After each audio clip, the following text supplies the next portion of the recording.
बात बोलती हैं कि एक रंजिश के तहत मोदी सरकार जो है वो दिल्ली की मुख्यमंत्री अरविंद केजरीवाल के खिलाफ काम कर रही है और उन्होंने इंडिया को कोई राहत भरा जो फैसला है वो मिल सकता है, लेकिन ईडी बड़ा बयान दे देती है, सीबीआई बड़ा बयान दे देती है, कह देती है। नमस्कार, मैं आश्रुति वोहरा और आप देख रहे हैं नेक्स्ट टाइम न्यूज। आपका बहुत बहुत स्वागत हमारे इस खास प्रोग्राम सियासी पंचनामा में। बात करने जा रहे हैं दिल्ली के बारे में, क्योंकि दिल्ली में इस समय जो सियासी समीकरण है कहीं ना कहीं लगातार बदलता जा रहा है। दिल्ली के मुखिया अरविंद केजरीवाल और मनीष सिसोदिया पूर्व डिप्टी सीएम जेल में बंद हैं और कल मनीष सिसोदिया की न्याय की हिरासत खत्म होने के बाद सुप्रीम कोर्ट में उनकी सुनवाई हुई है। साफ तौर पर सीबीआई ने बड़ी दलीलें कहीं ना कहीं पेश कर दी हैं और ये साफ तौर पर कह दिया है कि मनीष सिसोदिया शराब घोटाले के इस मामले में कंठ तक डूब चुके हैं। जी हां, ये दावा है सीबीआई का, क्योंकि सीबीआई का जो मामला है वो अब अरविंद केजरीवाल और मनीष सिसोदिया दोनों के गले की फांस बनता जा रहा है। कहीं ना कहीं ये 10 करोड़ से 100 करोड़ तक का जो घोटाले का मामला है ये अब दोनों को ही जेल की सलाखों के पीछे लगातार बांधे हुए है। और दिल्ली में अब 2025 में विधानसभा चुनाव है। विधानसभा चुनाव के लिए आम आदमी पार्टी की क्या रणनीति है और आखिर कैसे इस रणनीति के तहत आम आदमी पार्टी जीत अपनी सुनिश्चित कर पाएगी, ये बड़े सवाल लगातार दागे जा रहे हैं। और इसी मुद्दे पर बात करेंगे हमारे तमाम सहयोगियों से।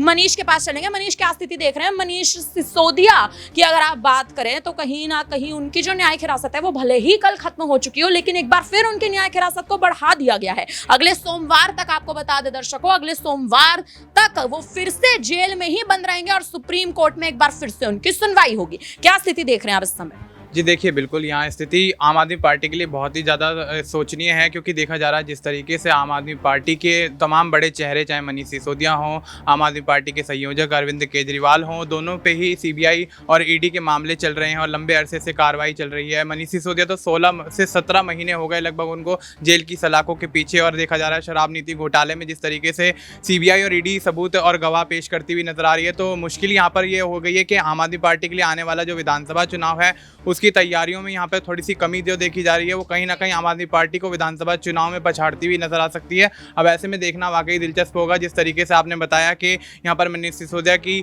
जो जमानत अवधि, जो न्यायिक हिरासत है उसको बढ़ा दिया गया है, तो ऐसे में आने वाले समय में अब मनीष सिसोदिया पर जो भी कार्रवाई होगी उसके परिणाम के बाद ही यहाँ पर अंदाजा लगाया जा सकता है कि आम आदमी पार्टी का भविष्य दिल्ली की राजनीति में क्या कुछ रहने वाला है। क्योंकि विधानसभा चुनाव 2025 में होने हैं, उसको लेकर जिस तरीके से आम आदमी पार्टी की तरफ से सुनीता केजरीवाल और यहाँ पर संजय सिंह और आतिशी मरलेना जैसे बड़े नेता यहाँ पर कमान संभालते हुए नजर आ रहे हैं, लेकिन अरविंद केजरीवाल और मनीष सिसोदिया जैसे बड़े नेताओं की गैर मौजूदगी में पार्टी कहीं ना कहीं ढलान पर जाती हुई दिख रही है। अब ऐसे में देखना वाकई दिलचस्प होगा कि किस तरीके से आने वाले विधानसभा चुनाव को लेकर आम आदमी पार्टी तैयारियां करती है, क्योंकि बीजेपी जो है वो निर्णायक भूमिका निभाती हुई नजर आ रही है दिल्ली के अंदर। तो अब ऐसे में देखना वाकई दिलचस्प होगा कि क्या बीजेपी बाजी मारती हुई नजर आएगी या आम आदमी पार्टी की दोबारा वापसी दिल्ली के अंदर होती हुई नजर आएगी।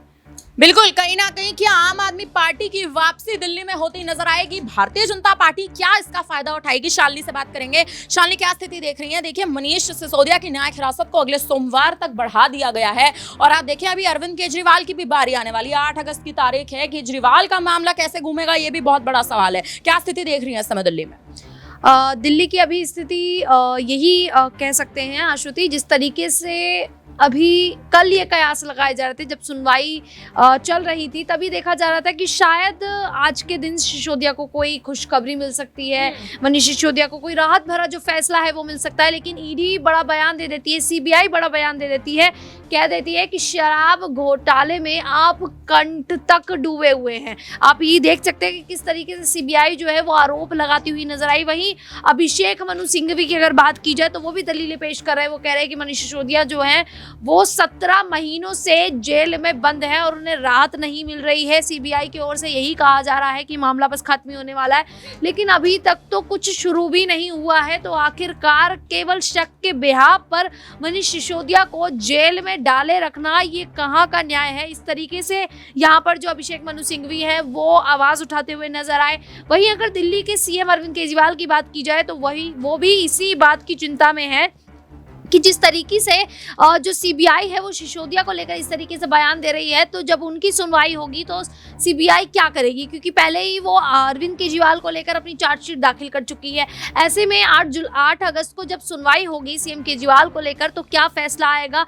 राहत भरा फैसला तो कोई नहीं लगा कि कोई राहत भरा फैसला मिल सकता है, लेकिन फिर भी यही कयास लगाए जा रहे हैं कि शायद अरविंद केजरीवाल को राहत मिल जाए। अरविंद केजरीवाल को राहत मिल जाए, कयास लगातार यही लगाए जा रहे हैं। मनीष सिसोदिया की न्यायिक हिरासत जो है वो कल एक बार फिर से सुप्रीम कोर्ट की बेंच द्वारा बढ़ा दी गई है। राहुल से बात करेंगे। राहुल, क्या लगता है अरविंद केजरीवाल की, अब एक बार आप देखें, एक बार फिर से उनकी सुनवाई कल होने वाली है, यानी 8 अगस्त की जो तारीख है, 8 अगस्त को उनकी एक बार फिर से सुनवाई होगी। सिसोदिया अभी भी जेल में बंद हैं, उनकी न्यायिक हिरासत को बढ़ा दिया गया है। क्या लगता है भारतीय जनता पार्टी कैसे और क्या रणनीति इस वक्त बना रही है, क्योंकि लगातार इनकी रिहाई को लेकर अब चर्चाएं दिल्ली में तूल पकड़ चुकी हैं। अगर अरविंद केजरीवाल और सिसोदिया रिहा हो जाते हैं विधानसभा चुनाव से पहले तो दिल्ली में स्थिति बदल जाएगी, क्या लगता है? देखिए, सबसे बड़ी बात और महत्वपूर्ण बात यह है कि दिल्ली की मुख्यमंत्री अरविंद केजरीवाल की लगातार मुश्किलें इसलिए भी बढ़ रही हैं क्योंकि उन्हें अभी तक जमानत नहीं मिल पाई है।